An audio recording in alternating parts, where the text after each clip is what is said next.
por eso sigue siendo más frío. No, pero está bien. Se queda, ¿no?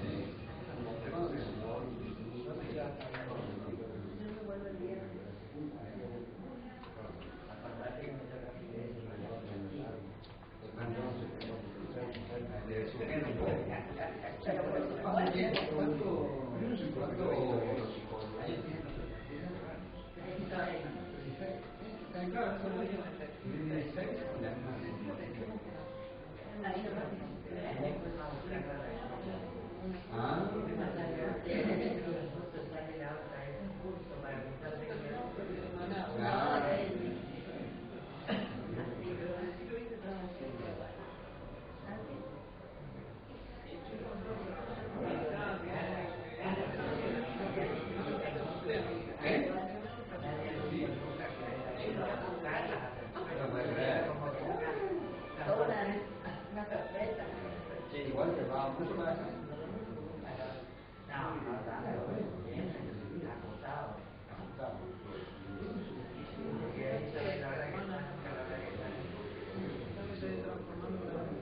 Y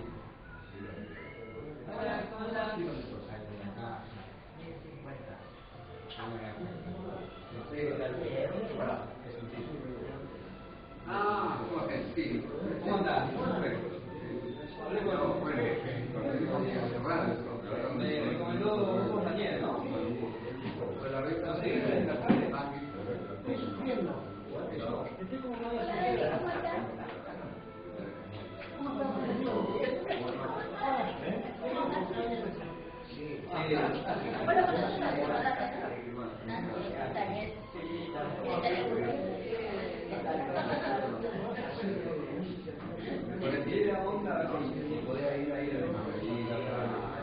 mira, ahora me van a cargar, por eso que va a traer, no hay ningún problema.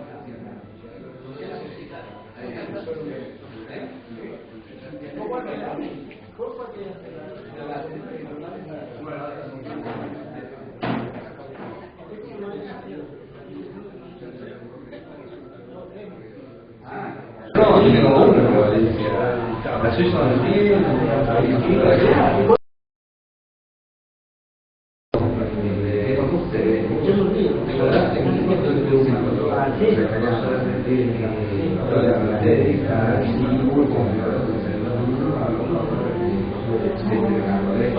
il tema è che già io dico adesso ma tu non è possibile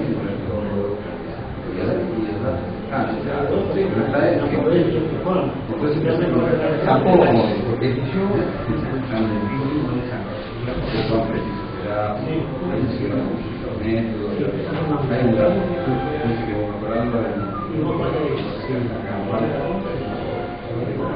yo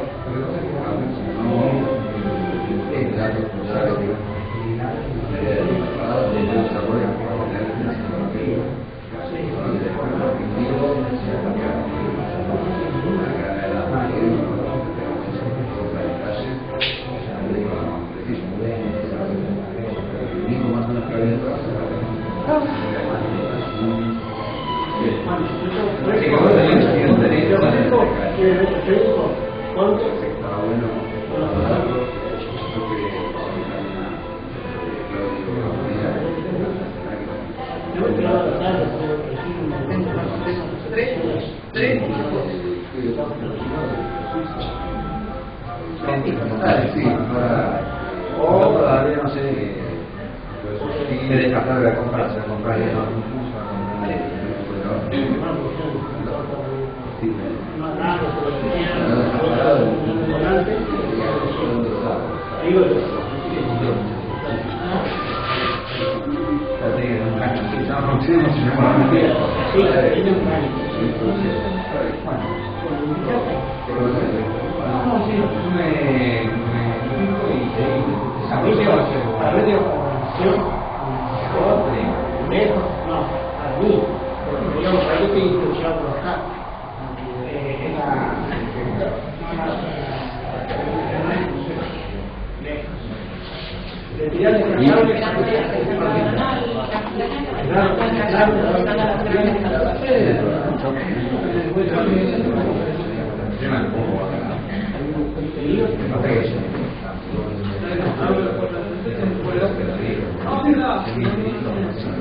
Bueno, vos también, igual que yo, bueno. Ay, mi vida de Dios. Pues ya que no pasó.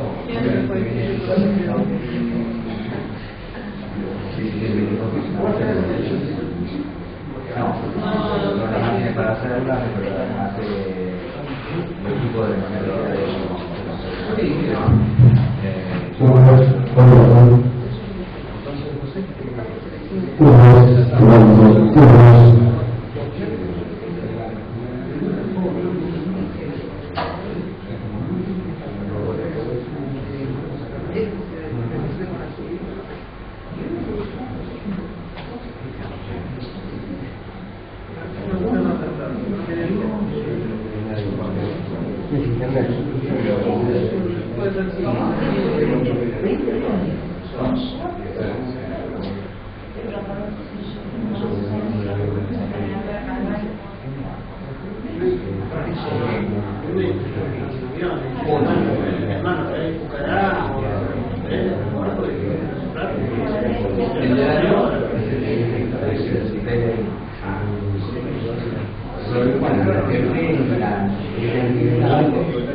Bueno, ¿qué tal? Buenas tardes, perdón por la tardanza, tenía asesorada en el tránsito. Me habían pedido que nos presente a Néstor Flickman. Gracias. ¿Todo esto me escucharon? Bueno, el doctor Diego Flickman, bueno, yo lo conozco, ya digo muchas clases en el curso nuestro de los miembros de la asociación, está trabajando también, sé que últimamente me está gustando mucho lo que es la energía transfusional, aquí, de bancos de sangre. Él es los digo que lo presente como vicegobernador, pero parece que no es. Es profesor adjunto profesor adjunto de la cátedra de biología de la Facultad de Farmacia y Bioquímica e investigador de comisión. Y ustedes se unen y van a disfrutar muchísimo de esta charla, van a aprender y bueno, gracias. Bueno, ¿con micrófono también? Sí, por favor. No sé, sí, bueno, sí. Me puso un poco de presión, Jorgelina. No, más fuerte, más cerca sí. Es bastante cómodo esto. O sea, bueno, es loable que todos ustedes seguramente acaban de hacer un montón de cosas para venir a escuchar la charla. Eso me mete más presión todavía. Espero que dentro de una hora haber cumplido algunas de las expectativas que tenían respecto a esta presentación. El tema de la charla de hoy, bueno, quiero agradecer obviamente a la Asociación Argentina de Hemoterapia y Hematología por haberme invitado a esta reunión, ¿no?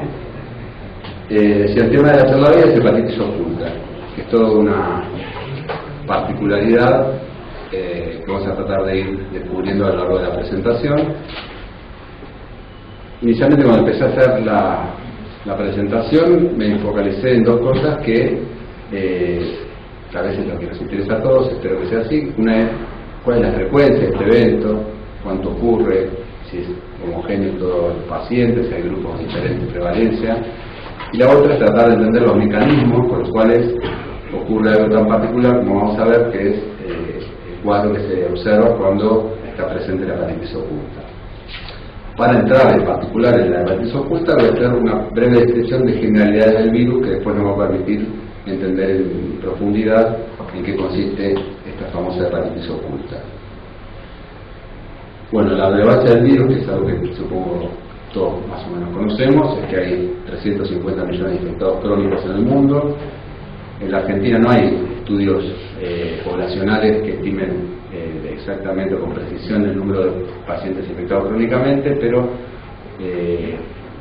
analizando los datos de distintos bancos de sangre, de distintos estudios, se estima que un banco de sangre alrededor del 0,1% es antígeno de superficie positivo, respecto al resto de la población serían 40.000 infectados crónicos, y considerando la subestimación que uno hace en el banco de sangre porque excluye un montón de casos que ya saben que tienen infecciones o conductas de riesgo, se estima que alrededor de 200.000 argentinos estén infectados en forma crónica. El segundo punto importante y relevante de la infección por hepatitis B es que la infección está estrechamente asociada al desarrollo de hepatocarcinoma. Este esquema que ven acá es la estructura del virus. Brevemente, el virus está compuesto por un genoma parcialmente doble cadena, circular laxo, la polimerasa, la nucleocápside, que está formada por proteína de core. Es bueno registrarlo porque después vamos a tener los anticuerpos específicos, son contra esta proteína. Y después es un virus envuelto que en la envoltura presenta una glicoproteína que es la distinta forma del antígeno de superficie, que también va a ser una cuestión a la hora de describir las hepatitis ocultas. Más brevemente, como es el ciclo de replicación, el virus se une a la célula, en este caso el hepatocito, a través de la unión específica con el receptor, libera la nucleocápside, la cual se dirige al núcleo del hepatocito, libera el genoma. Este genoma es reparado por enzimas celulares, se forma esta especie de minicromosoma, que es lo que se conoce como ADN circular covalentemente cerrado, y a partir de este minicromosoma se generan los transcriptos.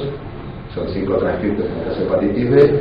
El primero, que a partir del cual se va a generar la proteína del core y la polimerasa, el mensajero del precore, que se va a producir el antígeno E, 2 mensajeros para diferentes tipos de antígeno S, y el mensajero del X, que produce específicamente la proteína X. A partir de estos mensajeros se producen las proteínas que recientemente les hice referencia. Y una vez que se forma la proteína del core, se forma esta nucleocápside, que incluye a una molécula de pregenoma y de la polimerasa. La polimerasa, con su actividad de transcriptasa reversa, transcribe el RNA al genoma viral, que es lineal circular doble cadena. Y finalmente el virus se envuelve, conteniendo en la envoltura el antígeno S, y se libera a circulación. Entonces, en circulación normalmente deberíamos tener el antígeno, como el de superficie del antígeno E, y los correspondientes anticuerpos, anti-S, anti-E y anti-COR, dependiendo de la etapa de la infección.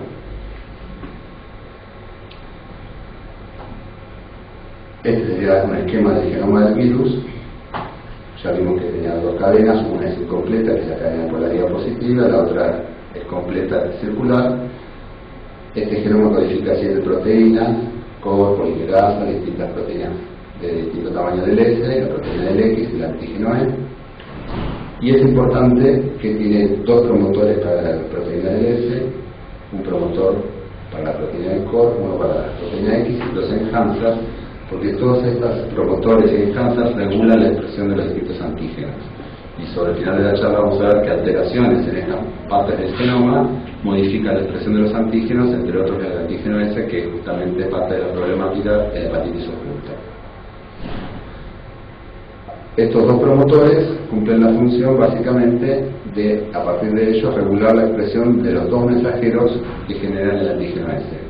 Es el mensajero largo y mediano, que van a producir tres tipos de antígeno S: el grande, el mediano y el pequeño. Y lo último, a nivel general, antes de entrar en particular en la hepatitis oculta, son los cursos serológicos que normalmente se observan.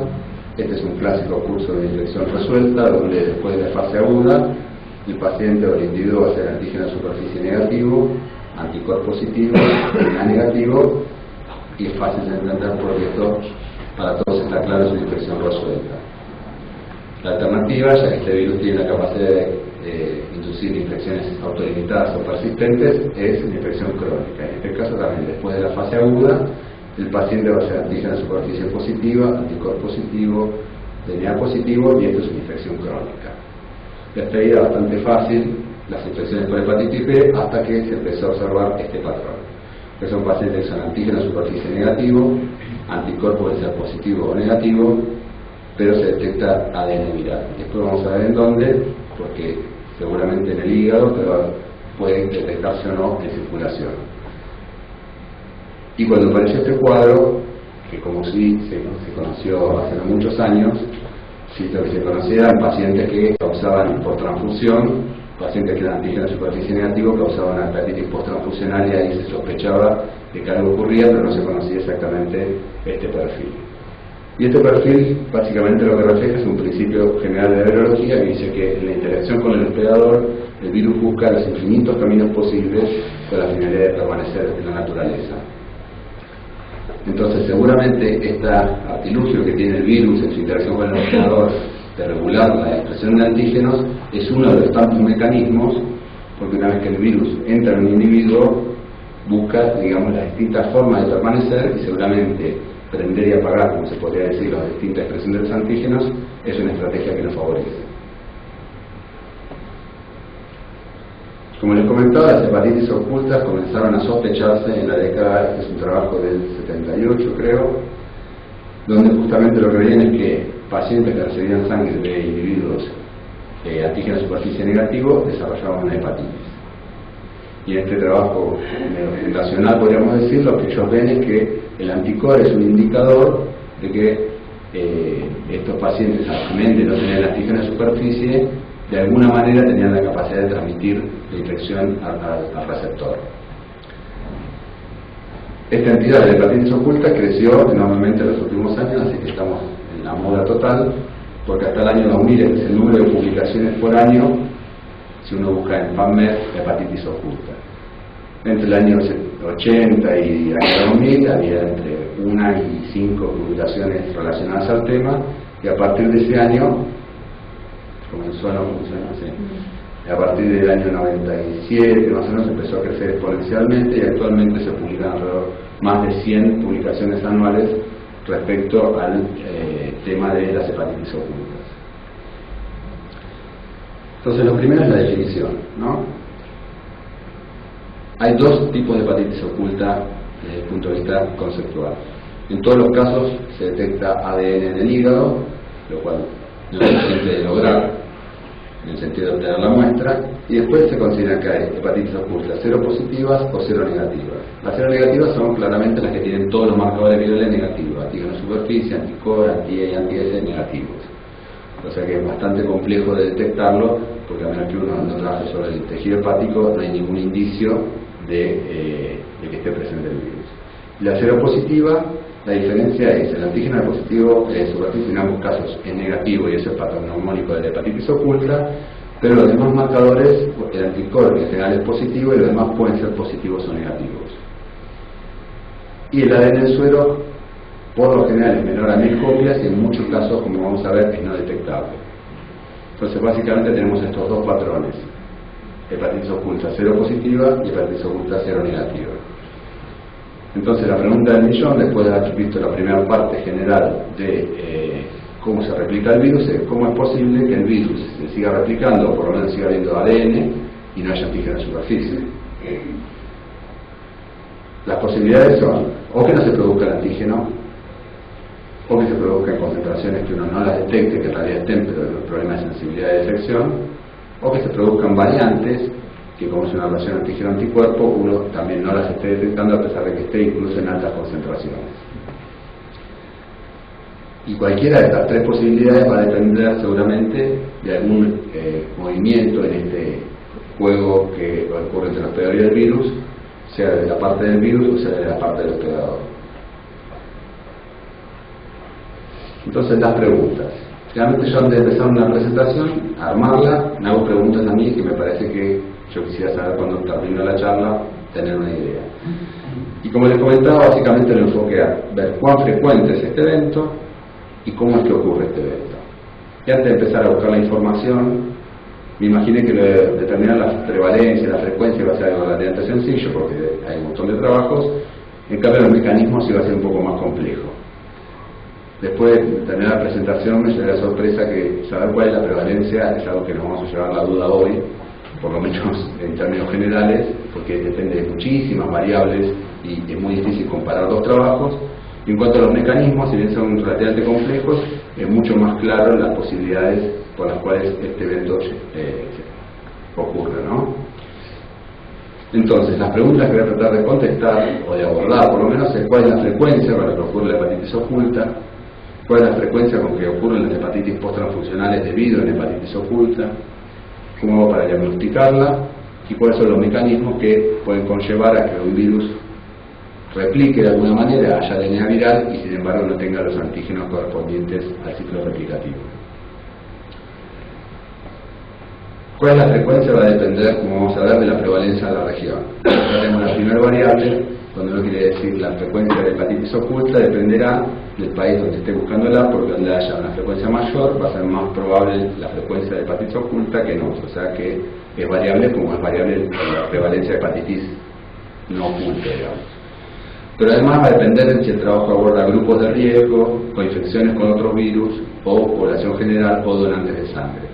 O sea que en los distintos trabajos va a haber un montón de factores que va a variar la prevalencia según a qué grupo está aplicado el estudio. En cuanto a la frecuencia de la transmisión, va a depender del sistema inmune del receptor, porque como se va a ver, ante una misma bolsa, digamos, con una hepatitis oculta, algunos receptores, como siempre, van a ser la hepatitis post-transfusional y otros no. O sea que también depende del receptor y no solamente de las características de la sangre que se transfunde. Y otro que es interesante es el nivel de anticuerpos anti-S, que a nivel estadístico, vamos a ver, hay una diferencia entre que el paciente, siendo antígeno superficial negativo y anticuerpo positivo, sea o no anti-S positivo. ¿Cómo diagnosticarlo? Es también muy variable, es difícil comparar los trabajos entre sí y depende mucho de la metodología que se va a utilizar para la detección. En cuanto a los mecanismos, que parece lo más complejo pero no lo es tanto, se va a basar en mutaciones que por un lado eviten el reconocimiento de antígeno-anticuerpo, o sea, una cuestión metodológica técnica, o mutaciones que modifiquen la replicación del virus, por lo tanto el virus se replique en menor medida o exprese en menor medida el antígeno, o sea que aunque el antígeno sea salvaje o wild type, como queramos llamarlo, no va a ser detectado por una cuestión de concentraciones. Las coinfecciones con otros virus, por la interacción que hay entre los virus, como vamos a ver, también puede conllevar a que se genere cuadro de hepatitis oculta. La respuesta inmune del hospedador seguramente va a jugar un rol importante y los cambios epigenéticos, que son modificaciones que ocurren dentro de la célula del virus, que también modifica de alguna manera la expresión de los antígenos. Entonces, vamos a empezar por la primera, cuál es la frecuencia de hepatitis oculta. Hay tantas frecuencias como un estudio pueda ir leyendo, o sea que en general se termina haciendo como promedio porque es muy variable. De todos los trabajos yo he elegido algunos como para debatirlo sobre la complejidad que implica determinar la frecuencia y prevalencia de esta característica de la infección oculta. Pero básicamente en infectados se encontró entre el 15, con infectados con hepatitis C entre el 15 y el 33%, en casos con HIV del 10 al 45%, lo que se ve que son rangos amplios, o sea que es muy variable justamente por el problema de qué población se estudió con qué metodología. hepatitis citogénica realizados, incluso el 62% en algunos trabajos, en este trabajo justamente, de pacientes con hepatocarcinoma. O sea que esto es poco sustentable porque, como vamos a ver, es muy variable y va a ser muy difícil que en el futuro uno pueda establecerlo porque va a tener que ser muy preciso en cuanto a la corte de pacientes, a la metodología que va a utilizar y otro montón de parámetros que vamos a ir desarrollando durante la charla.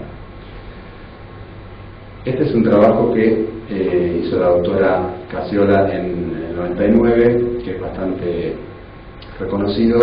Ella estudió biopsias de hígado de 250 pacientes anti-HBs negativos, 200 de los cuales tenían infección por hepatitis C. Y ella estudiando en hígado detecta en el 29%, o sea, en 73 de los 250 pacientes que tenían secuencias de ADN de hepatitis B. Entonces, en este caso, como son antígenos de superficie negativa y hay ADN, digamos que en este caso hay un 30% en pacientes, en esta corte de pacientes en biopsia de hígado que tienen hepatitis oculta. Ahora, cuando pasa a analizarlo según los pacientes, fueran estos 200 infectados por hepatitis C, que son estas dos columnas, o tuvieran un anticuerpo en ausencia de antígeno de superficie, lo que ves es que aquellos pacientes anticuerpos positivos, ya sea positivos para hepatitis C o negativos, tienen prevalencias de DNA de hepatitis B mucho más altas que aquellos que son anticuerpos negativos. Y a su vez, dentro de cada subgrupo, ser hepatitis C positivo también hace que la prevalencia de hepatitis oculta sea mayor. O sea que el corolario de este estudio es que la probabilidad de tener una hepatitis oculta es mayor en los antígenos de superficie negativos si uno está infectado con hepatitis C o si uno tiene anticuerpos anticuerpos, que se ve esta columna de acá, que en este caso la frecuencia es del 45%. Entonces hay muchas variables, como estamos viendo, para determinar cuál es la frecuencia de esta infección. Además de las 73 muestras que habían sido positivas para DNA en hígado, solo 45 fueron detectables en suelo. O sea que si este mismo estudio, en vez de hacerlo en biopsia de hígado, esta doctora lo hacía en suelo, en vez de ser del 29% de la frecuencia de hepatitis oculta, hubiera sido del 18%. Entonces dependerá, ya para empezar, de cuál es el tejido sobre el cual, si es suelo o si es hígado, la frecuencia va a encontrar. Entonces cuando uno ve los trabajos, tiene que empezar a discriminar, bueno, fueron sobre suelo o fueron sobre hígado, eran anticuerpo positivo o eran anticuerpo negativo, eran infectados con hepatitis C o no. Entonces se forman subpoblaciones muy chicas donde va a haber una prevalencia para cada subgrupo. Respecto a la infección con HIV, es más dispar todavía. Esta es una lista de distintos trabajos y Hoeper, por ejemplo, en el 98 encontró que en los infectados el 89% tenía hepatitis oculta. Y este trabajo hay uno que no encontró ningún caso sobre 85 y este de acá encontró el 0,6% sobre 160 pacientes.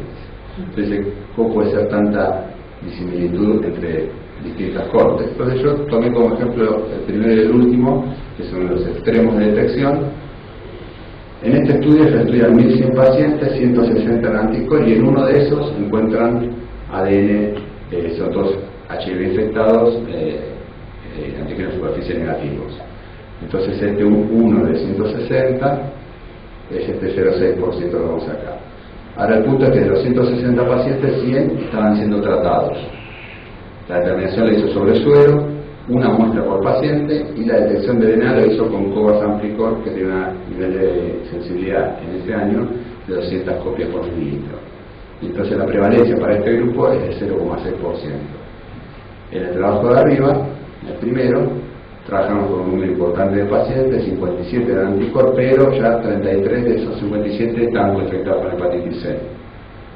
En 51 encontró DNA de hepatitis B, o sea, es 89,5%, pero ninguno de los pacientes estaba en tratamiento. A cada paciente estudió de promedio 3 muestras y media, o sea, cada paciente estaba seguido en el tiempo y había distintas muestras. Y la detección la hizo por Nested PCR en 2 regiones del virus y con una diera positiva ya lo consideramos hepatitis oculta. Entonces la diferencia en la metodología entre utilizar muestras secuenciales, una sola muestra, pacientes tratados o no, o el método de detección hace que vaya del 0,6 al 89%. O sea que es difícil saber cuál es la prevalencia de hepatitis oculta porque están todas esas variables. En este trabajo en particular, de estos 51 pacientes, solo en 15 fue detectado el DNA de hepatitis B en todas las muestras. En la mayoría, en algunas daba positivo y en algunas negativo. Con lo cual, si hubieran utilizado una sola muestra, tal vez la prevalencia en el 89,5% era del 26,3%. Ya cuando empecé a ver todo esto, eso va a ser bastante difícil determinar la prevalencia de hepatitis oculta en ningún grupo, porque va a depender siempre, como dije, del método de detección, de cuántas muestras están, si está tratado o no, si es hígado, si es suero. Vamos a la donante de sangre, que es el plato fuerte y que generalmente es menos complejo porque no son tratados, porque generalmente no es de hígado. Elegí este trabajo donde analizaron 3,5 millones de muestras en Italia entre el 2001 y el 2006. De los 3 millones, 197 eran antígeno de superficie negativo y DNA positivo. Y después, cuando analizaron en detalle, 8 correspondían al periodo ventana, o sea que eran antígenos negativos porque todavía no habían desarrollado la viremia, digamos, y 189 eran hepatitis ocultas. Este dato ahora vamos a desarrollarlo, es interesante porque lo que da la idea es que es mucho más frecuente un donante de sangre de hepatitis oculta que el periodo ventana, por lo menos en esta población. O sea, hay 20 casos de hepatitis oculta por cada uno, y eso tiene también lógica porque el periodo ventana es muy breve, o sea que la probabilidad de detectarlo es en días, la vez que tiene hepatitis oculta se mantiene en el tiempo, una cuestión de probabilística, hace que sea más frecuente que uno encuentre hepatitis oculta que periodos de ventana. No se ve cuenta, ¿no? Bien, lo que me parece interesante de este trabajo es que tenían los distintos marcadores de hepatitis B asociados a los 189 casos. La mayoría de los casos, como pueden ver, eran anticuerpos positivos, en todos los casos, algunas veces acompañados del anti-S, en algunos otros casos de anti-S y anti-E, algunos anticuerpos solos y algunos solo anticor y anti-E. O sea que dentro de esta complejidad la hepatitis oculta puede presentarse en todas las variantes de las distintas combinaciones de marcadores de hepatitis B. Un dato interesante es que el DNA, en este trabajo que fue llevado en multicéntrico de muchos años, la detección de estos 189 casos, en 146 casos fue por detección individual de NAT, o sea, una muestra, un test por paciente. En cambio, solo 43 pacientes fueron detectados en minipool. Ya le sumamos, si anotamos las variables, ya creo que no se alcanza la lista, que la prevalencia de hepatitis oculta dependerá, por ejemplo, del banco de sangre, si yo testeo individualmente o hago pools, porque es muy significativa la diferencia entre estos dos grupos, dependiendo de la metodología con la cual yo traté de identificar el DNA. Y el otro dato interesante que surge de este trabajo es que de todos los pacientes anti-S positivos, el 74%, o sea 64 de los 86 pacientes tenían más de 10 unidades por mililitro, lo que es el nivel de corte que se considera protectivo. O sea que tal vez uno confiado dice es anticor, antígeno superficie más de 10 miliunidades por mililitro, y sin embargo la mayoría de los casos de hepatitis oculta ocurrieron en esa población.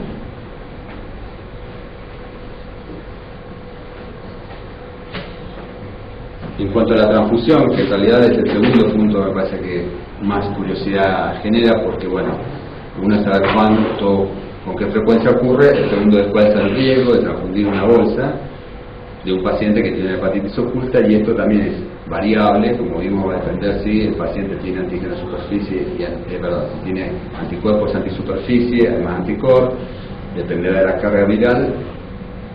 Y hay experimentos en chimpancés para probar, o sea que ya le genera más complejidad porque es un modelo animal, dependerá de la dosis, un montón de variantes. Yo de los trabajos que están acá elegí el último. En este estudio hay un donante repetitivo, acá están todas las muestras que fue dado a este paciente, que siempre era anticor positivo, antígeno de superficie negativo. Esta muestra que está acá es la que se transfundió a estos dos pacientes y los dos desarrollaron hepatitis posttransfusional. Cuando fueron a analizar en detalle las muestras, vieron que tenía cargas virales muy bajas en sangre, e incluso en algunas de las que fueron analizadas eran negativos. Pero dentro de las curiosidades que hay en este estudio es que cuando la detección de DNA se hizo por métodos comerciales, ninguna muestra resultó positiva. Solo resultó positiva por métodos caseros, digamos, y en algunas muestras. O sea que el hecho de que en sangre no sea constante la viremia aumenta la complejidad de la problemática. Y lo otro curioso es que este paciente había hecho 14 donaciones previas a esta, que se llama caso índice, y una posterior, y en ninguno de los casos causó una hepatitis posttransfusional. O sea que depende del que recibe la muestra, y siendo el mismo donante, depende del momento. En este caso tenía 180 unidades internacionales por mililitro, y en las otras era un poco menor. Tampoco es certeza de que porque haya sido un poco más virémico. Lo cierto es que estamos ante un dilema complicado para la detección, para el diagnóstico y para poder establecer cuál es el impacto real en la práctica clínica de esta entidad.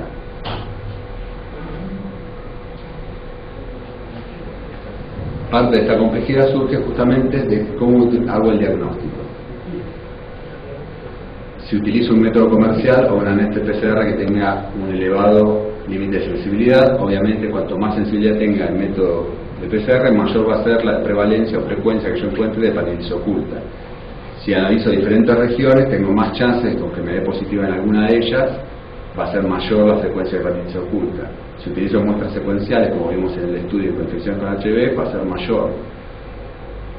Si analizo tejido hepático o suero, va a variar. Entonces, la combinatoria de estas cuatro creo que da como 16 posibilidades distintas, y utilizando una u otra en las distintas variantes, ante una misma corte yo voy a tener 16 prevalencias distintas. Y como si esto fuera poco, va a depender también de la sensibilidad de los kits de antígeno de superficie, que parecía lo más simple de todo. Respecto de eso, rescaté un trabajo en el cual el autor Ireland analizó 3 aislamientos de pacientes en distintas partes del mundo que presentaban mutaciones en la región del S, algunas conocidas que son estas, que son las asociadas al escape de la vacuna, la G145R o K, 2 muestras de referencia, son los controles positivos, y lo que hizo es que todas estas muestras las confrontó con 7 kits distintos comerciales y vio si todos lo detectaban a estas variantes de la misma manera. Estos son los 7 kits comerciales. Este es el estándar de referencia, al igual que este, al cual dan un valor de 100, y ven cuál es el valor que obtuvieron con los distintos kits para las distintas variantes.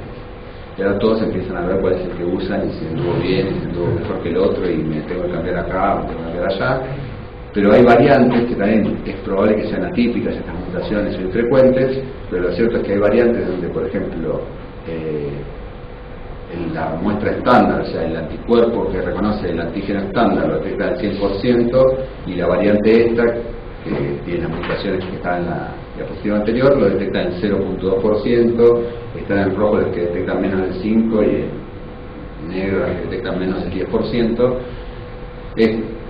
Son variantes seguramente poco frecuentes, y de todas hay muchas que se detectan bien, pero suma la complejidad de que cuando uno dice el antígeno de superficie negativo, lo que está diciendo es la variante que está ahí, si está yo no la detecto, o sea, no está detectada, si es que está, probablemente no esté. No es que ahora todos los que son antígenos de superficie negativo uno se va pensando, será una variante, será algo que no detecto, pero lo cierto es que esto existe. Entonces le suma complejidad al problema, porque en muchos casos de estudios dicen es antígeno de superficie negativo, es una hepatitis oculta, y en realidad lo que es una variante del antígeno que no fue detectada. Hay muchos lugares donde, ustedes saben mejor que yo, no se hace anticor porque la prevalencia es tan alta que si tienen que tirar todas las bolsas del sudeste asiático, creo todas las bolsas de anticor, no hay más donantes. Entonces seguían por el antígeno de superficie básicamente. Y todos los que son negativos, si son variantes, en Taiwán, ese creo que no lo terminé trayendo, pero chicos vacunados seleccionan variantes, que justamente es la variante 145R, que es una de las que estaba, esta línea 145 o T5N, la ven acá, hay algunos kits que esa variante no la detectan, y en lugares con alta tasa de cobertura de vacunas, la presión hace que se seleccionen y es posible que en algunos casos sea esta la variante presente y uno lo considere que es antígeno de superficie negativo y sobreestime la frecuencia de la hepatitis oculta, cuando en realidad es una subestimación por un problema de detección del antígeno.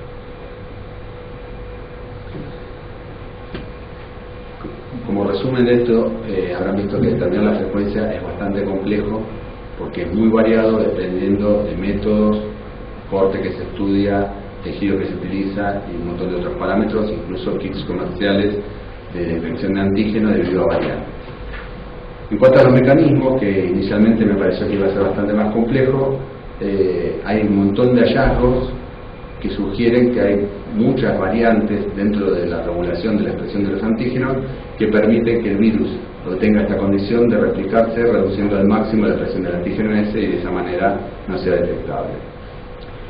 La primera son las mutaciones o de lesiones en el genoma viral. Este es el esquema del virus, de vuelta de genoma, la nucleocapsia, esta es la envoltura y este sería el esquema del antígeno S, en particular el determinante A, contra el que están dirigidos los anticuerpos que detectan en el kit de antígeno de superficie la presencia no de este antígeno.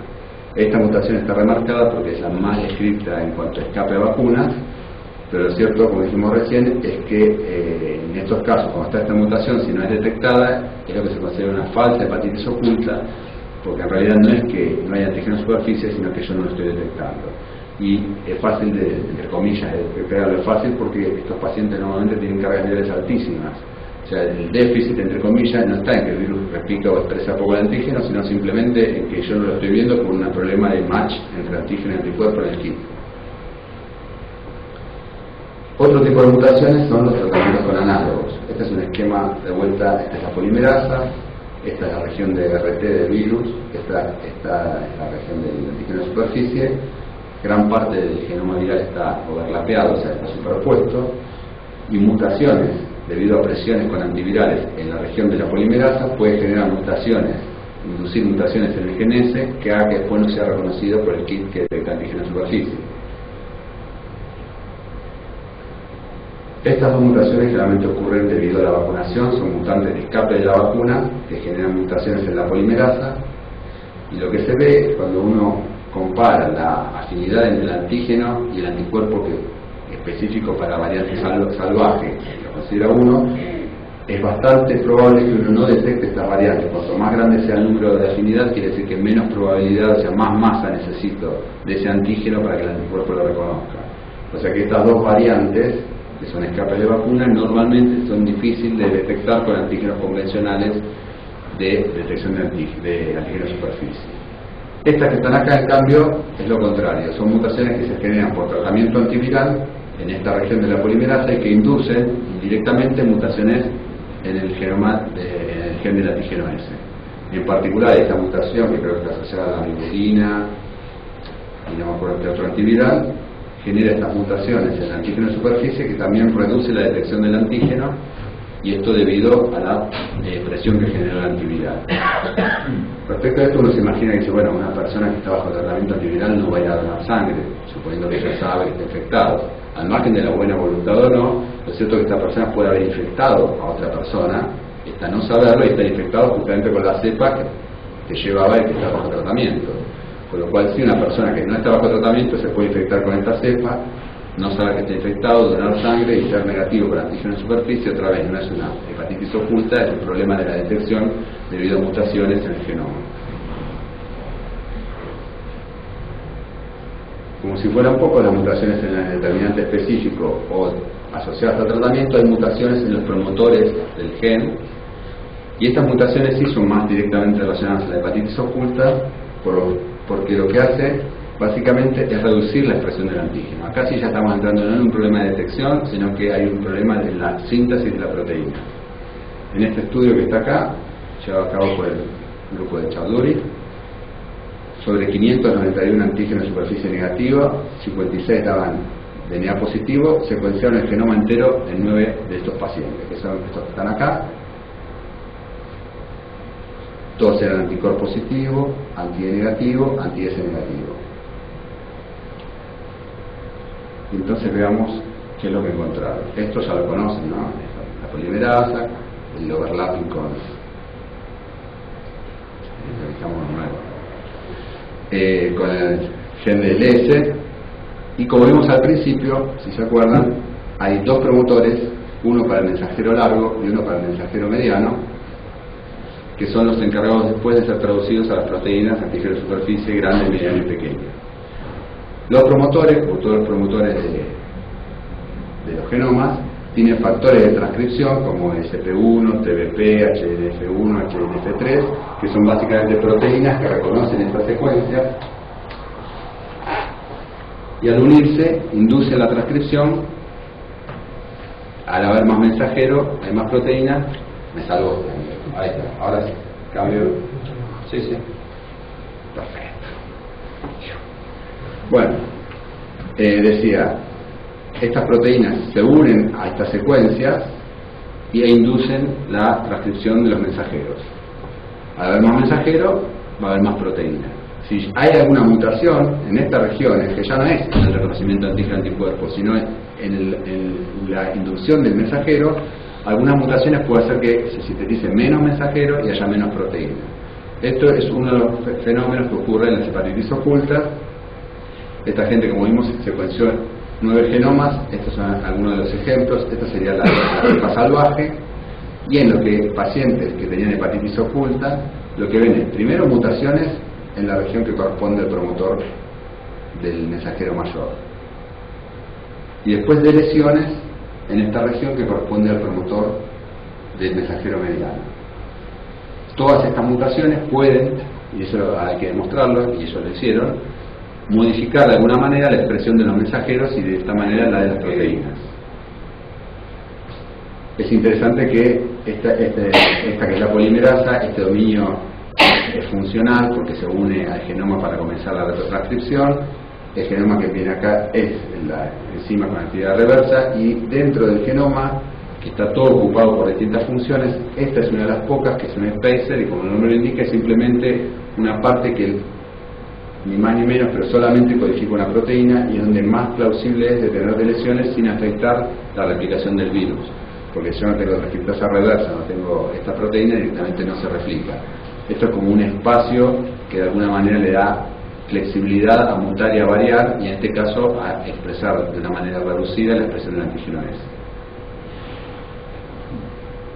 Cuando analizaron la expresión del antígeno de estas distintas variantes, este es el wild type, estas 3 variantes que tienen la mutación en el primer promotor y estas de lesiones, expresan alrededor de menos de la mitad o la décima parte del mensajero y correspondiente proteína. Por lo tanto, estas mutaciones pueden ser causales de la hepatitis oculta desde el momento en que, al estar presente, este virus va a expresar el antígeno S en una cantidad mucho menor de lo que debería serlo si tuviera la secuencia salvaje o wild type. Curiosamente, una de las variantes, que tiene una pequeña lesión solamente a la altura de lo que es el promotor 2, produce algo así como 3 veces o 2 veces y media la cantidad de wild type. Pero si volvemos un segundo para atrás, esta lesión que ocurre en esta parte de acá, si bien produce más antígeno S, al estar mutado esta parte del genoma va a producir solo la proteína pequeña y mediana. La grande no, porque esta parte del S1 corresponde a lo que sería la proteína grande del S. Si bien produce antígeno S mediano y pequeño en grandes cantidades, al no producir antígeno pequeño y mediano en grandes cantidades, al no producir el antígeno grande, no tiene la capacidad de generar las cápsides, las partículas de Ley famosas, porque las proporciones de las 3 proteínas son necesarias para realizar un virus completo. Entonces, esta variante que tiene una lesión que la hace generar más antígeno S in vitro, al no poder generar el antígeno grande, estas partículas básicamente no se pueden formar porque solamente tienen el antígeno mediano y pequeño, o se pueden formar en una cantidad mucho menor, y hace que la cantidad de virus circulante y de antígeno circulante, que es la que se va a secretar, el primer paso es generarlo, y en este caso se genera en grandes cantidades, pero para poder secretarlo y que uno lo detecte en circulación, necesita estar formado este tipo de cápsides, y al no estar una de las 3 formas de la proteína, es probable que dentro de la célula se acumule una gran cantidad de antígeno, pero no se libere al torrente circulatorio. Por lo tanto, va a ser antígeno en superficie negativo o no detectable, porque las cantidades circulantes van a ser mínimas, aun cuando dentro de la célula, en este caso, se produzcan en grandes cantidades. y en los otros casos directamente se producen cantidades inferiores a las de la cepa salvaje. Pero estas son mutaciones en los promotores que regulan la expresión del antígeno, y esto es uno de los mecanismos sugeridos para la hepatitis oculta.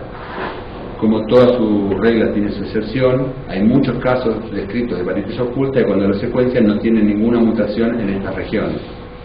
Con lo cual esto quiere decir que esta es una posibilidad que tiene el virus, vamos a ver que tiene otras, y generalmente lo que ocurre es que se van complementando los distintos mecanismos. Las coinfecciones virales. Vimos que en las coinfecciones con hepatitis C es mucho más frecuente la prevalencia de hepatitis oculta que en las personas que no están coinfectadas.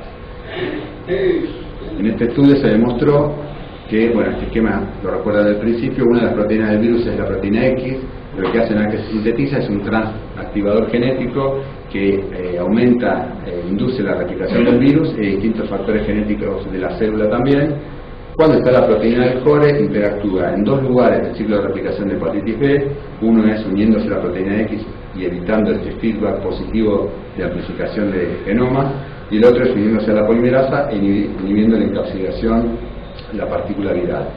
Por ende, la lógica, entre comillas, el resultado que soporta de que la coinfección con hepatitis C tiende a tener más hepatitis oculta es que cuando la célula se coinfecta con el virus de hepatitis B y de C, esta proteína inhibe la replicación del virus de hepatitis B. Por lo tanto, va a estar disminuida, la expresión de los antígenos va a estar disminuida, y nuevamente es probable que yo encuentre el DNA, porque una vez que se formó este mini cromosoma es muy difícil que se logre eliminar. De hecho, el tratamiento con análogos generalmente es por muchísimos años, porque uno lo que hace con un análogo es inhibir este paso que está acá, pero esta molécula queda stand-by y el día que yo retiro el análogo, el ciclo vuelve a comenzar. En este caso, el virus de hepatitis C de alguna manera hace lo mismo, inhibe la replicación del virus, la expresión de antígenos está reducida, y otra vez yo busco el genoma en el hígado o en una mínima expresión, como una técnica de PCR en torrente sanguíneo, tal vez lo detecte, pero los niveles son muy inferiores a una infección corriente de hepatitis B y por ende normalmente son antígenos de superficie negativas. La evolución de la infección, bueno, esto es básico, depende, como dijimos al principio, de la interacción entre el virus y el hospedador, y el hospedador tiene un montón de estrategias para de alguna manera erradicar el virus o establecer una especie de simbiosis. Es bastante complejo el tema porque hay muchos mecanismos por los cuales se puede regular la expresión, pero el virus interactúa con la respuesta inmune del hospedador y a través de, por ejemplo, polimorfismos en el receptor de la vitamina D, se vio que regulan de diferente manera la expresión de antígenos del virus de hepatitis B. O sea que en pacientes con hepatitis oculta se vio que el receptor de la vitamina D tiene polimorfismos que altera de alguna manera la expresión del antígeno de hepatitis B. La respuesta específica no citolítica, que es la que generalmente es la que clarea la infección, dependerá mucho de la condición del hospedador, por eso muchas veces también depende del receptor de la sangre cuando recibe la donación, la condición inmunológica del paciente para que desarrolle una hepatitis postransfusional o no. La apoptosis es otro mecanismo que tienen las células para regular, bueno, el ciclo vital de la célula en sí misma. En pacientes, esto lo vamos a ver en un trabajo en el próximo slide, se ve que los pacientes con hepatitis oculta tienen niveles disminuidos de esta citoquina, y ese nivel disminuido lo que hace es que se aumente la apoptosis, por lo tanto las células que están infectadas tengan una vida más corta, y esto lleva a una menor expresión o presencia de los antígenos. Y la reactivación en individuos anti-S está muy descrita en pacientes inmunosuprimidos, y esto da una idea de que si en un paciente que yo inmunosuprimo vuelvo a tener una hepatitis, quiere decir que el virus estaba como de alguna manera adormecido y en realidad estaba regulado negativamente, y que la inmunosupresión lo que hizo es permitir que vuelva a la condición normal. Pero antes de ser inmunosuprimido, ese paciente generalmente era una hepatitis oculta, porque era negativo para el antígeno de superficie y todas las características de las hepatitis ocultas. Respecto al trabajo que se hizo sobre la apoptosis, lo que vieron los autores, y no solo el marcador de TCFA, sino que hay otras citoquinas, se ve que los pacientes con hepatitis oculta respecto a pacientes con hepatitis crónica está disminuido. Esto aumenta la apoptosis, como dije, hace que las células que estén infectadas sean menos, porque al regularse negativamente, este factor es un inhibidor de la apoptosis, al estar en menor cantidad, al aumentar menos células infectadas, en definitiva menos presencia de antígeno, nuevamente no lo detecto a pesar de que esté presente el virus. Este es el último de los mecanismos que les voy a comentar. Son cambios epigenéticos. Hay mucha evidencia y fuerte de que este puede ser uno de los mecanismos que más cuentan a la hora de regular la expresión de los antígenos. La metilación dentro del genoma en regiones que se llaman islas CPG, porque son regiones donde hay una frecuencia alta de citocinas y guanidinas seguidas, es un mecanismo que las células utilizan para aprender y apagar los genes, lo que se llama imprinting genético. Cuando se metila, el gen no se expresa; cuando se desmetila, el gen vuelve a expresarse. Y la célula normalmente regula todos sus genes de esta manera.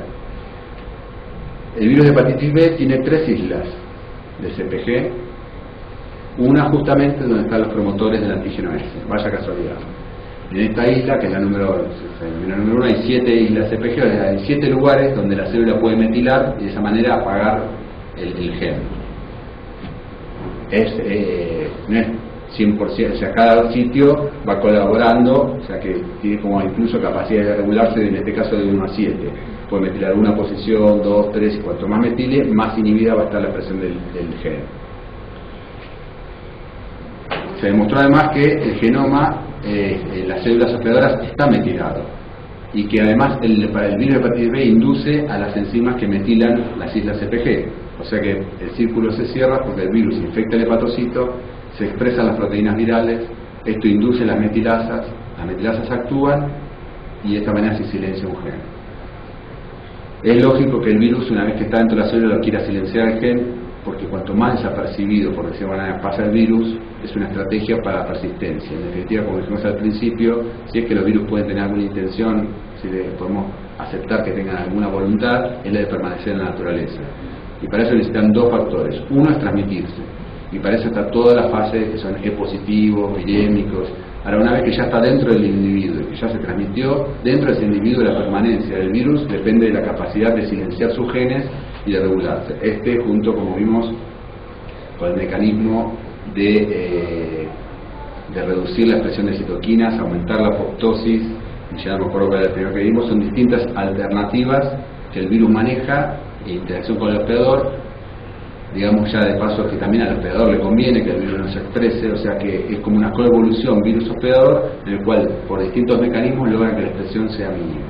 Si bien es cierto que la hepatitis oculta en general se ve en pacientes con peor pronóstico, también es cierto que se ven pacientes que más tiempo han estado infectados, con lo cual es difícil establecer si la evolución a la cronicidad o al hepatocarcinoma o a la cirrosis es debido al tipo de virus presente en la hepatitis oculta o que el paciente estuvo infectado durante 30 años.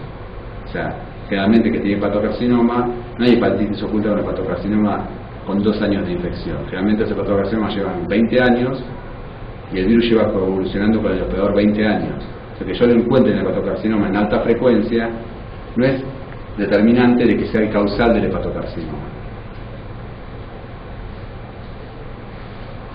Una de las demostraciones de que la metilación de distintas posiciones está asociado a la hepatitis oculta es este trabajo que está nombrado aquí abajo.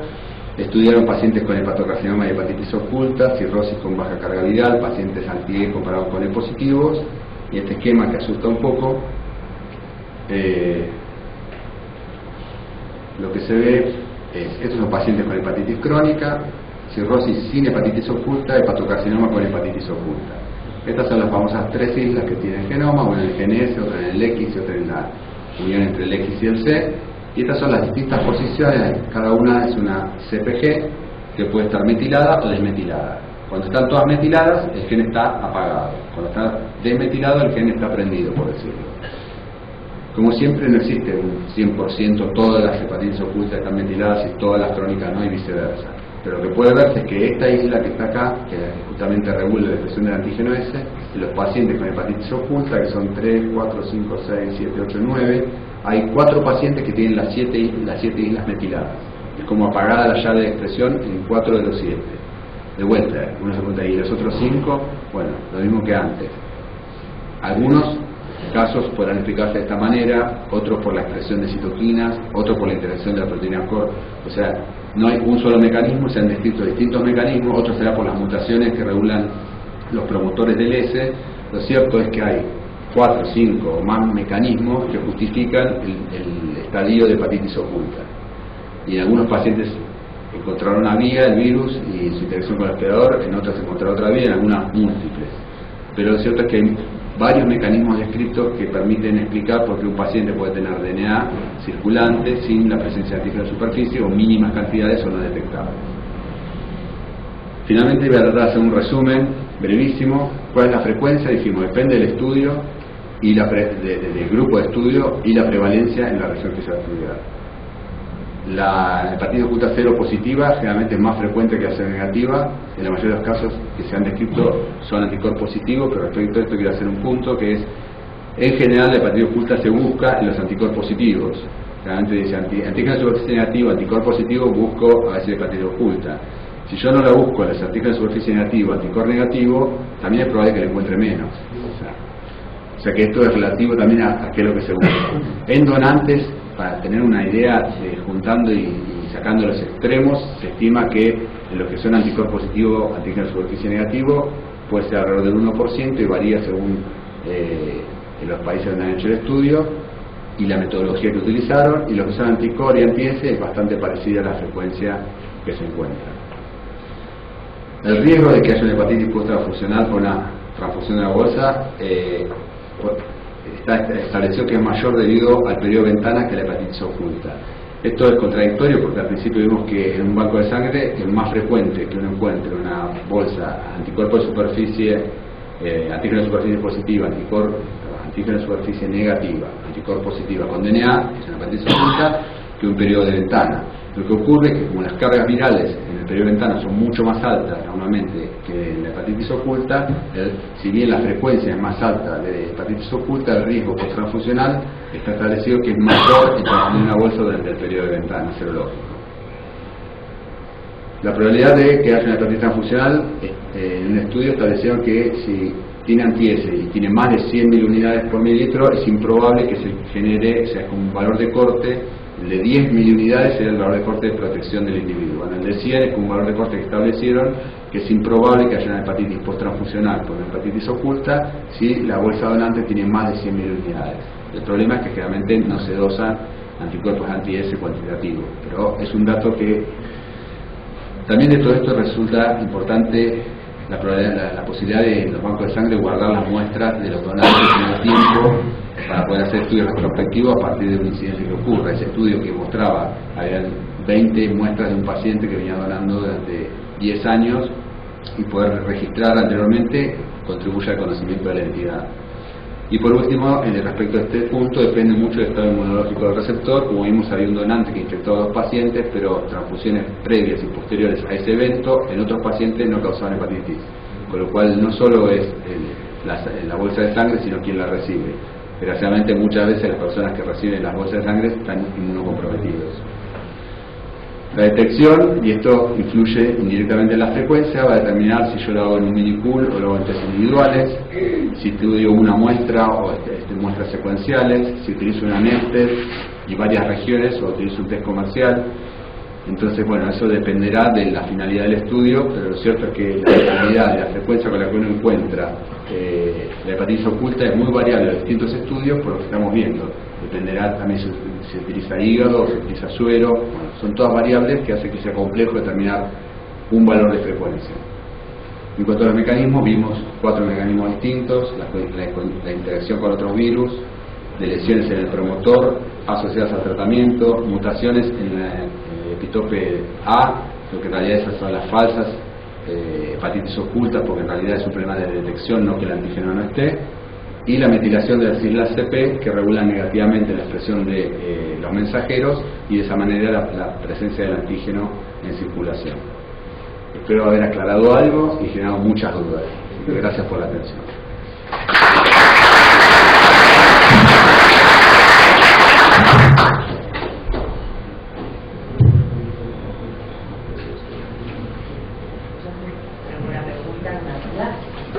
Yo sí. ¿Cómo hacemos para estudiarlo en la Argentina, por ejemplo? organizarnos y empezar a ver qué muestras hay que ajustar, cómo estudiarlo y tener un dato nuestro. Porque hay pocos trabajos en la Argentina, yo los que busqué están hechos en poblaciones acotadas con infecciones o en grupos etarios, o en grupos particulares. Creo que siempre es interesante. El problema es que es bastante complejo porque obviamente hay que juntar muchas muestras porque no es algo que se va a encontrar con facilidad, y por experiencia sé que muchas veces ahora sale entusiasmado y dice sí, vamos a hacerlo, y después cuando tiene que empezar a juntar los tubitos, rotularlo, llenar las planillas, dice ¿a qué me metí en esto? ¿No? Pero bueno, siempre a nosotros desde el punto de vista de la facultad nos interesa caracterizar distintos tipos de poblaciones y en particular, por ejemplo, esto de la pobreza oculta es muy interesante desde el punto de vista de interacción virus-hospedador porque me voy a emocionar dando el virus, pero es genial cómo se buscan y hay distintas alternativas y uno enseña en la facultad esto es agudo, esto es crónico, que en realidad es lo que pasa en el 99% de los casos, pero hay infinitas variantes que se van encontrando y en muchos casos se encuentran a partir de que se buscan. Como decía, la hepatitis oculta seronegativa es infrecuente porque hay que ir a buscarla. Entonces es difícil que un antígeno de superficie negativo, anticuerpo negativo, anti-S negativo, anti negativo vaya a buscar DNA. Y aparte debe ser bastante desilusionante porque lo va a encontrar en 1 en 10.000. Lo que pasa es que ahora ya tiene donarte en el banco de sangre es cuando... Bueno, eso seguramente va a simplificarlo, pero también, como se veía, va a depender si se hacen pools o no. En algunos casos, en el primer trabajo trabajaba en hígado y lo encontraba en el 30%, cuando pasaba al suero ya era el 16% y eran anticuerpos positivos. Pero bueno, es un desafío. Una pregunta.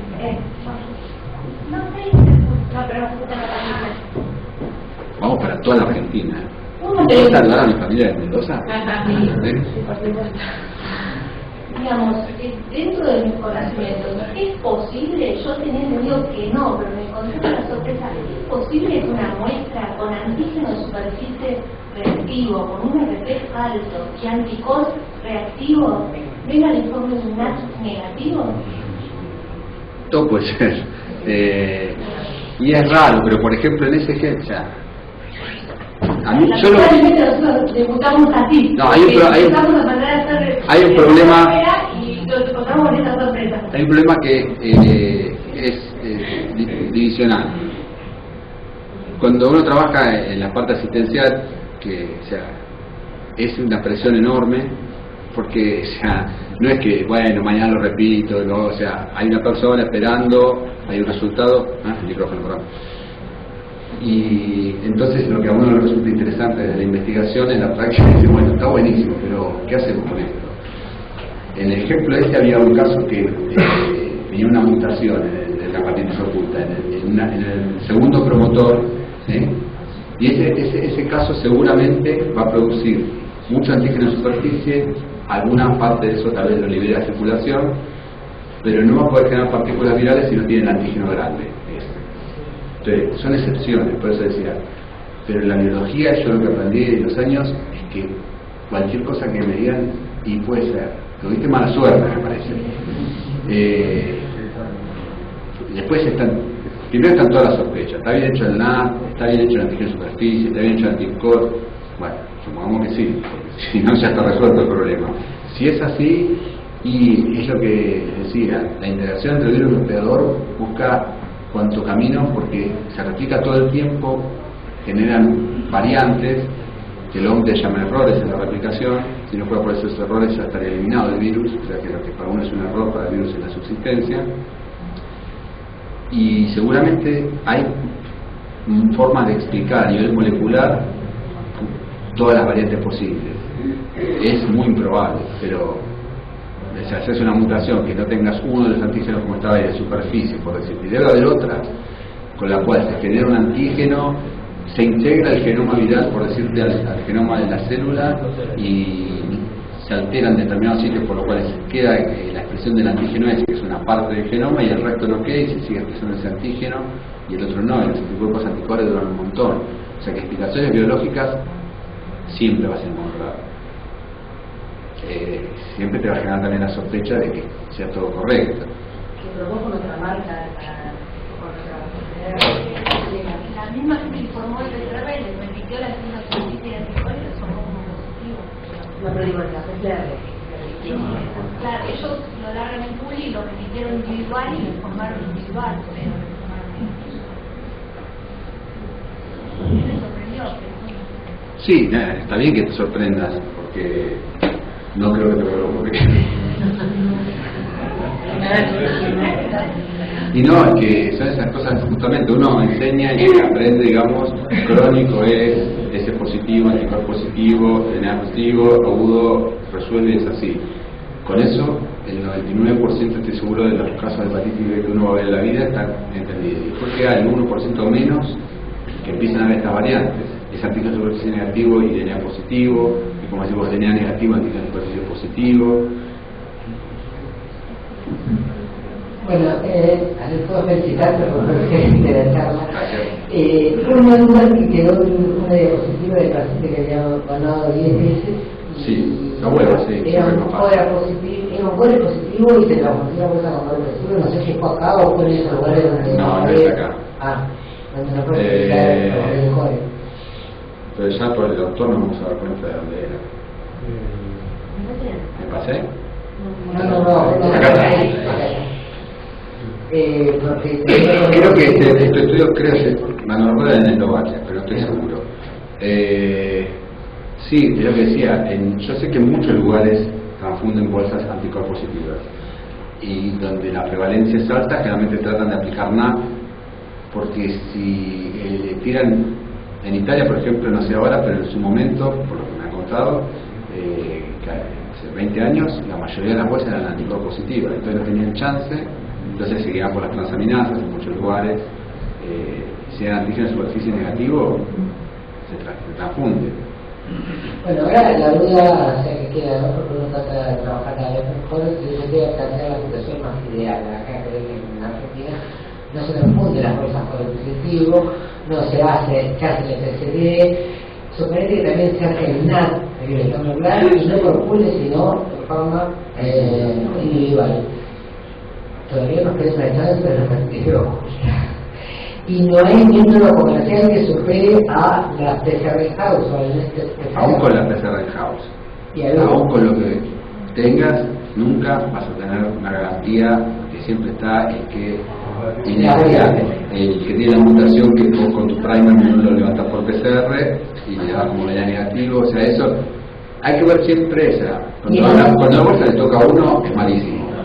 Pero obvio que si vos me decís que de 10 millones de bolsas hay una que va a causar una cosa funcional, no sé, debe estar buenísimo, imagino. O sea, uno se tiene que proponer, decir, bueno, que sea menor a tanto, porque que sea cero, ojalá. Por eso, y en eso no hay ningún, digamos, algoritmo a seguir cuando tenés esas condiciones, y no hay nada reportado en Argentina de que, o aproximado, qué porcentaje significaría. Yo, como dije, los estudios que vi de Argentina de hepatitis oculta, uno de Coagleria, que hizo infectar con HIV, otro de la doctora Mirna que trabajó eso, la población aborigen, creo, pero son grupos así, en banco de sangre es difícil, creo que Jorgelina una vez hizo un estudio.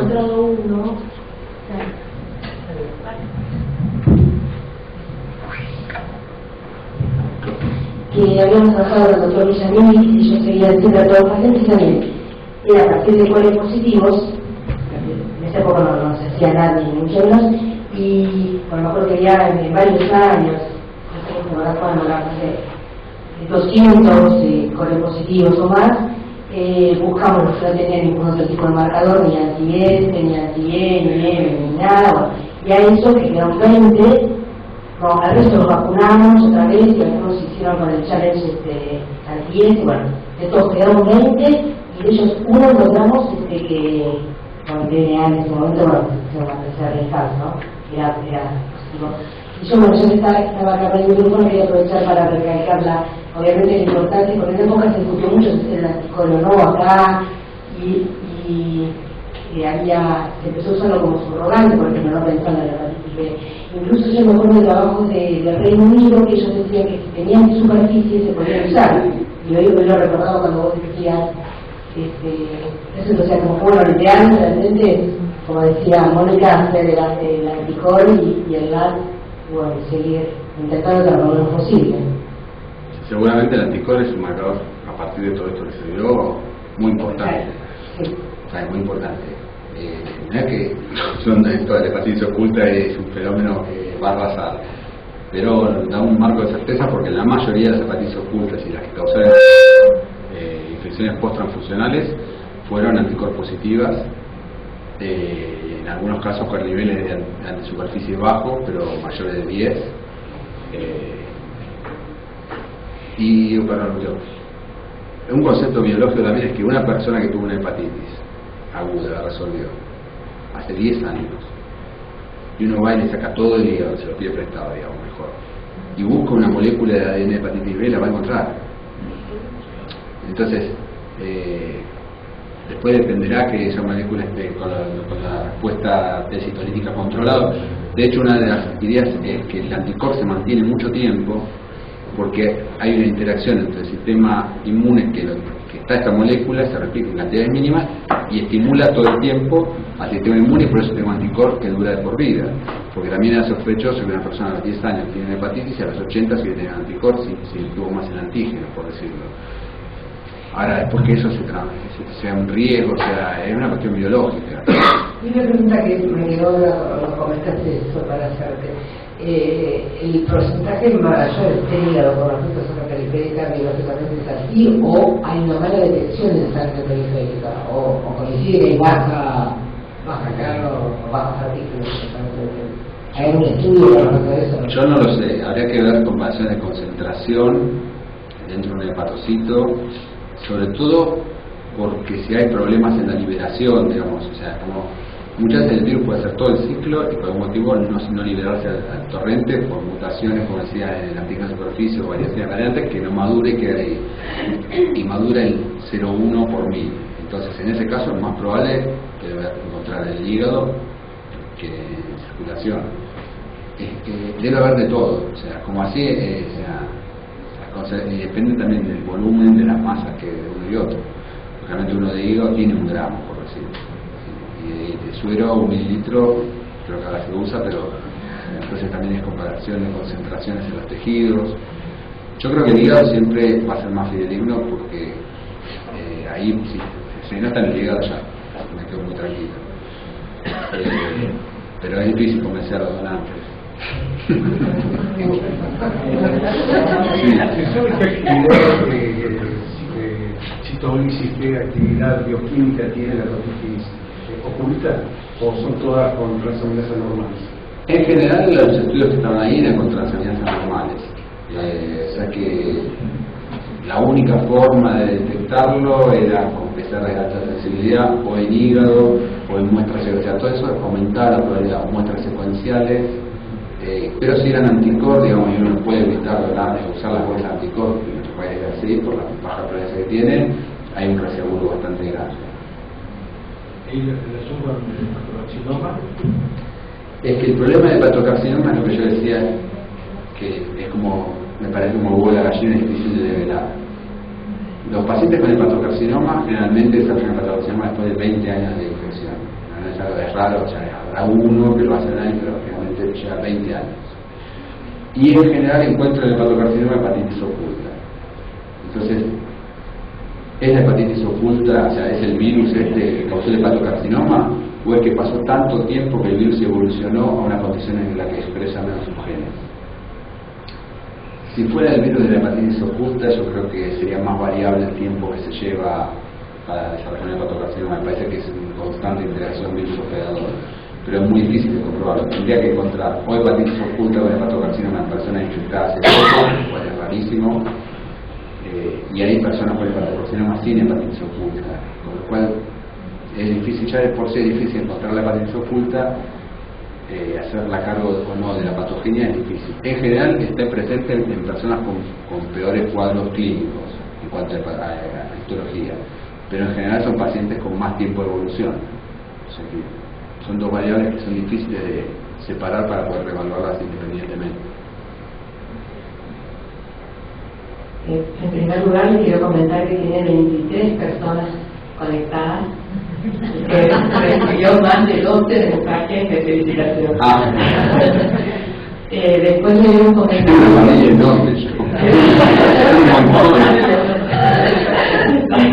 Un mensaje del doctor Quiera que dice que de acuerdo en los países europeos el mayor número de hepatitis post-transfusionales antes del NAT se dieron porque no hacían el CORE.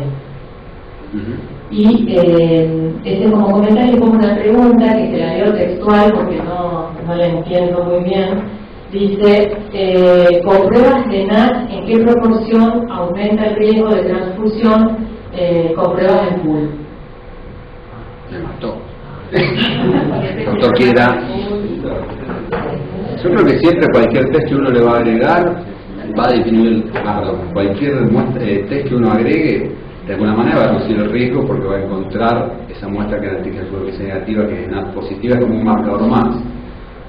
Ahora, el peso efectivo es difícil de establecerlo. Dependerá mucho de la prevalencia de las infecciones. Yo creo que en lugares donde la prevalencia es baja, la probabilidad de encontrar periodos ventanas o hepatitis oculta es baja, pero de todas maneras siempre va a ayudar a disminuirla. Seguramente los marcadores básicos son los que descartan la gran mayoría y cualquiera que le agregue ya va a estar trabajando sobre una población que es más difícil de discriminar, pero el valor intrínseco es difícil de establecerlo. Yo no tengo mucha experiencia, lo poco que he visto es muy poco en los casos excepcionales que son NAT positivos y que la pregunta apuntaba a eso con serología negativa.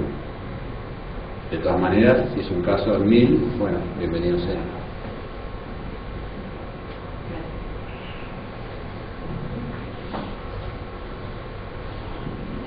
¿Terminamos?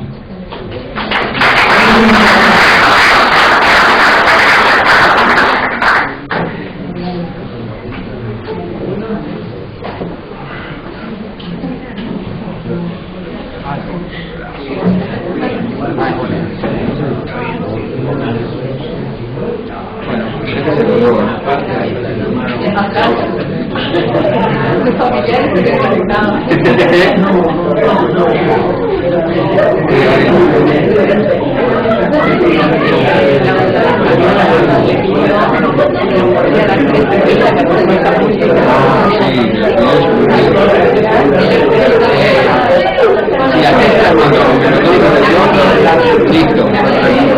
Esta está colgada, no sé qué pasó. Llegó hasta acá. Mil gracias. No, gracias a ustedes.